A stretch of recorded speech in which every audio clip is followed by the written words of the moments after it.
করছেন? আমি বোকা? সরি। আপনি নিজেই ছেলেটাকে পাঠিয়ে এখন আমার কাছে হিরো সাজতেছেন।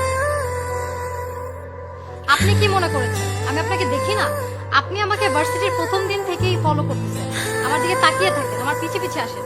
আমি ক্লাসরুমে গেলে ওখানে তাকিয়ে থাকেন, লাইব্রেরিতে গেলে ওখানে পিছে পিছে যান, তাকিয়ে থাকেন, ফুড কোর্টে গেলে, ইভেন আমি ওয়াশরুমে গেলে ওখান থেকে এসে দেখি আপনি দাঁড়িয়ে আছেন।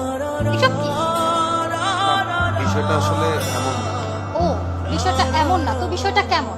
এখন আমি আপনার সামনে দাঁড়িয়ে আছি, এখন তাকান প্লিজ, আমার দিকে এখন তাকান। Look at me. কি হলো, এখন সাহস পাচ্ছেন না তাকানোর? আপনি মনে হয় আমাকে ভুল বুঝতেছেন। আমি মোটেও আপনাকে ভুল বুঝতেছি না। আপনি আজকে থেকে না, আপনি সেই কলেজ লাইফ থেকে আমার পিছে পিছে আসেন। আমি কলেজে যাওয়ার সময় আপনি তাকিয়ে থাকতেন, আসার সময় তাকিয়ে থাকতেন। আপনি কি মনে করেছেন এগুলো আমি কিছু খেয়াল করিনি?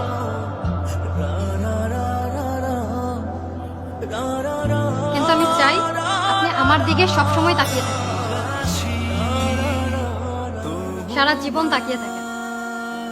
কিন্তু অন্য কারো দিকে তাকানো যাবে না, শুধু আমার দিকেই তাকিয়ে থাকতে হবে।